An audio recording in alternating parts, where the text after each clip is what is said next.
Quem está no Brasil? Lloyd Austin, secretário de Defesa dos Estados Unidos. Militares devem estar sob controle civil.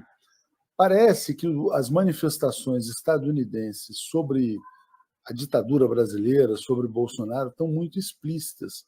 E o ex-embaixador, o Thomas Shannon, né, ele chegou a dizer o seguinte: se houver golpe, o Brasil será isolado.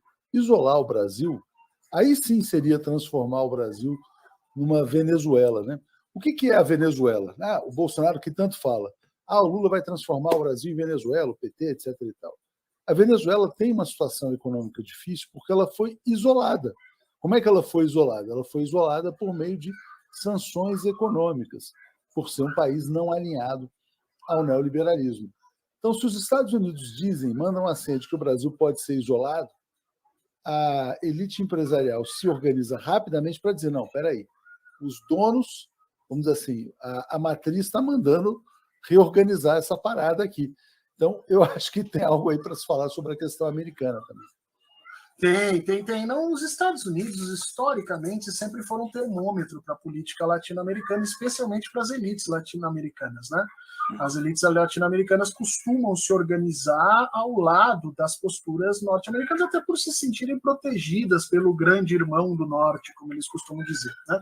Então, obviamente que há um peso muito grande quando o governo norte-americano, tendo sido procurado explicitamente para apoiar um golpe, porque a gente tem que dizer isso muito claramente, o governo americano foi procurado por Jair Bolsonaro para ser fiador de um golpe no Brasil. E rapidamente, né, não só não aceitou, como fez vazar essa procura naquela famosa visita que Jair Bolsonaro fez lá, e isso deixou as coisas muito complicadas para Jair Bolsonaro. Óbvio que grande parte desse novo realinhamento que as elites brasileiras fazem, elas já estavam dissociadas de Bolsonaro há algum tempo, mas elas estão deixando isso mais claro agora. Tem a ver também com essa postura norte-americana. Agora, por que os norte-americanos estão fazendo isso? Essa é a nossa pergunta. Por que os Estados Unidos estão, nesse momento, fazendo isso? Porque a postura normal, histórica dos Estados Unidos seria um distanciamento neutro com relação ao Brasil, que eles já, inclusive, deram início. Quer dizer, o Brasil está sem embaixador americano, não temos nesse momento, e só vamos ter depois da posse do próximo presidente. Tá? Isso demonstraria que os Estados Unidos estavam dizendo assim, olha, vocês resolvam os problemas de vocês. Se é para ter golpe, que tenha golpe.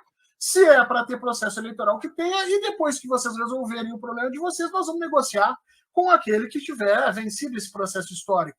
Agora, por que os Estados Unidos, nesse momento, operam dessa forma ostensiva contra um golpe no Brasil e, obviamente, contra os interesses de Jair Bolsonaro?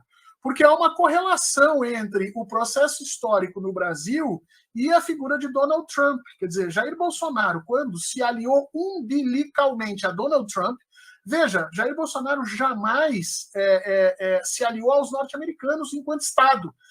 Foi muito pior o que ele fez. Ele se aliou a Donald Trump.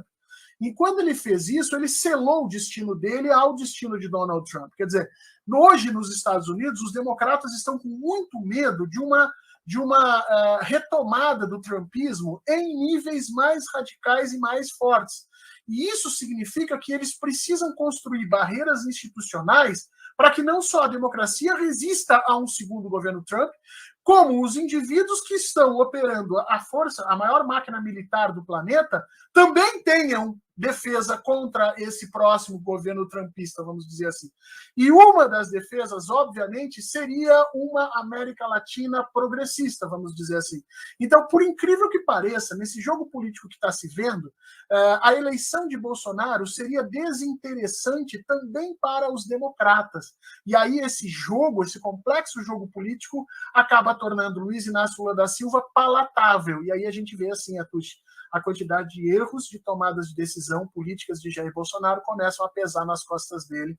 E a gente viu isso até na entrevista que o Zelensky veio fazer com ele aqui. Né? Até o Zelensky, é uma figura que só foi alçada onde foi por conta da guerra, resolve botar o dedo na cara de Jair Bolsonaro e apontar inconsistências na sua postura política e na sua política externa. Então, se você chegou até aqui, a gente tem muito a agradecer e a gente vai pedir para você deixar o seu like, como sempre, e ali do ladinho tem uma opção, dá uma olhadinha um pouquinho abaixo aqui, o Valeu Demais. O Valeu Demais é uma forma de você continuar ajudando o nosso canal a combater essa desinformação que está acontecendo ali. Nós também agradecemos.